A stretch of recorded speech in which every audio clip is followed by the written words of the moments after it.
Hi, Cenobites-.tumblr.com, aka Sydney here again. I decided to make a video of my top 5 recently viewed horror films that I liked. I'm not going to include rewatches or anything because I watched like 2 of my favorite guilty pleasure horror movies this week, so those will not be on the list. Um, a couple of these are going back a few weeks because I'm pretty picky. I was just looking at my whole account and just seeing exactly what I've seen, and one of them is from like 4 weeks ago that I'm including in my top 5, unfortunately. But whatever, I watch everything, even if I know I'm probably not, it's not going to be something I'm going to rewatch later. So number 5 is going to be The Horror Church. It's not necessarily a horror film. It's a mix video. I'm not quite sure of the exact terminology you would classify it as, but it is a something that kind of comprises a film, but they use a bunch of clips from different films. So they use a ton of horror films, which is why I'm including it in this. But it's put together in a way that the clips kind of play off of one another, which I really liked. And there were a lot of films there that I didn't recognize, which was really cool. I posted a couple GIFs on my blog and just asked for some help as to identifying some of the films because they used really good scenes, and there were a lot of 80s films in there included, and that's one of my favorite eras for films. So yeah, I identified like 2 out of the 5, and then I emailed the guys that made it and asked them if they had like a kitty. I asked them if they had a playlist put together already of all the films that they use, and they said no, and that they can identify certain scenes, but I'm not gonna bother them for like 2 scenes, 2 5-second clips. You know, I'm sure I'll stumble upon it eventually. But yeah, it's just interesting. I laughed out loud a few times. Just it's a good one. Obviously, I don't really know how to describe it to you just because it was so crazy. But yeah, really enjoyed that one. 4 is going to be Flesh for Frankenstein. It's also called Andy Warhol's Frankenstein. It came out in 1973. I initially watched it because I saw some gift sets that looked pretty good. One of the scenes was like this guy humping this girl that's just been totally gutted. And that's the kind of thing where I'm like, hey, I should probably watch it. And it looked really well done, and it was really well done. The quality, I'm not sure if it was I'm pretty sure it was a Blu-ray that I ripped. Was really good for 70s especially. 70s gets a little iffy if they haven't been revamped and all that, especially with GIFing and finding quality film for that. But this was really well done. It was silly. I mean, 70s are usually pretty silly in the horror films. But it was it was good. I enjoyed it. I didn't get bored. I usually kind of avoid 70s unless there's specific scenes that I've seen like in GIF form that I want to view it for. But I enjoyed it. The gore was really good. It's really like bright blood gore kind of stuff, but I liked it. Not totally realistic, but I mean, I don't think most people watch horror gore for it to look realistic. Unless that's your thing. That's totally okay too. This might not be the film for you then. But it was awesome. It was good.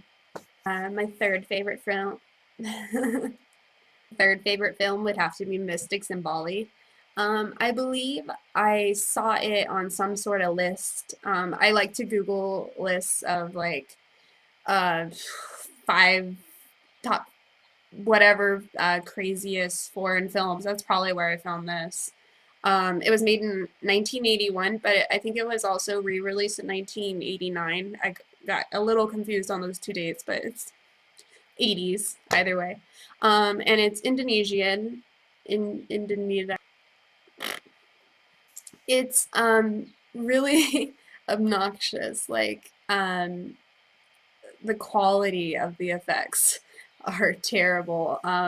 I've likened it a few times to Hausu. It's the Indonesian Indonesian oh God, version of Hausu.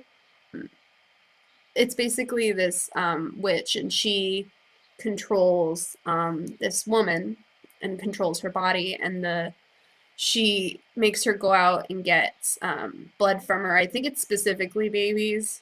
It might not be. She just likes to pick on babies. She's a baby hater.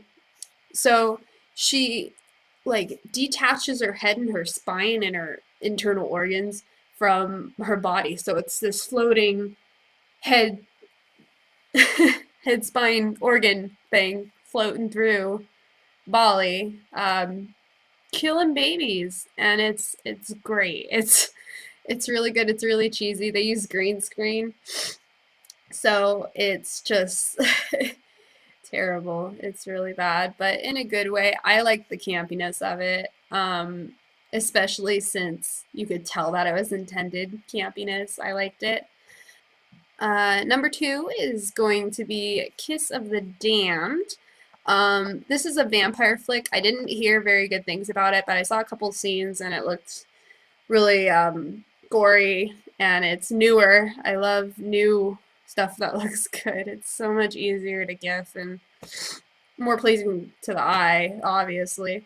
And it's about the story isn't overly original. It's about a vampire.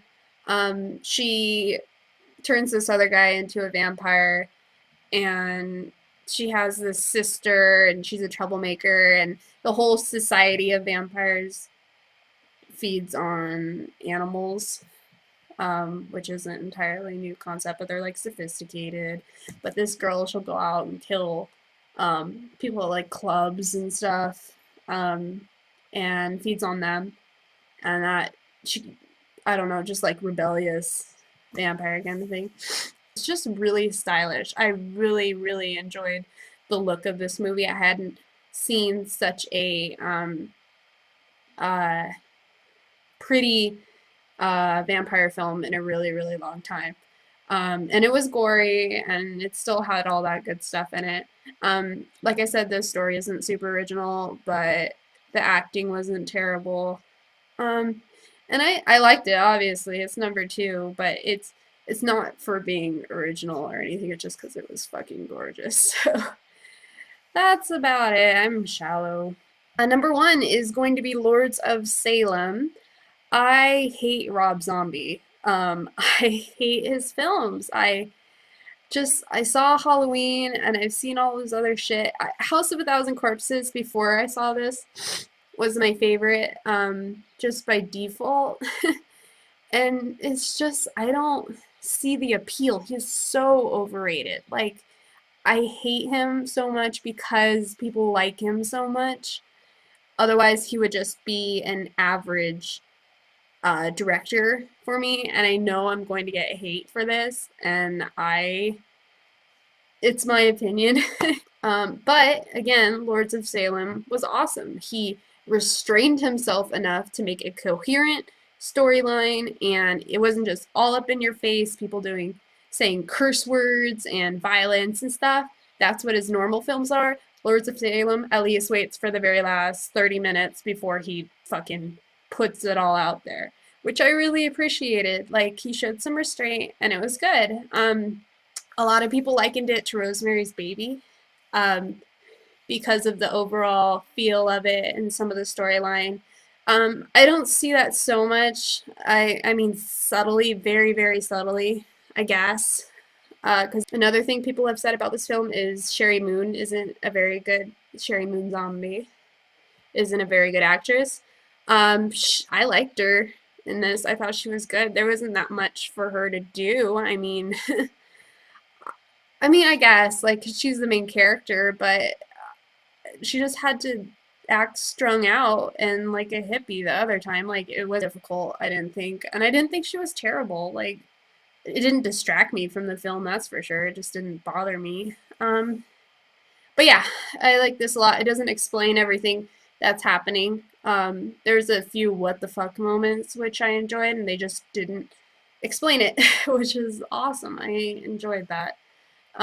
which kind of makes me want to watch it again, and now knowing how it ends and just kind of look for clues and stuff. But I liked it. It was good. Way to go, Rob. I'm proud of you for not acting like a complete idiot while you direct a film. Thank you.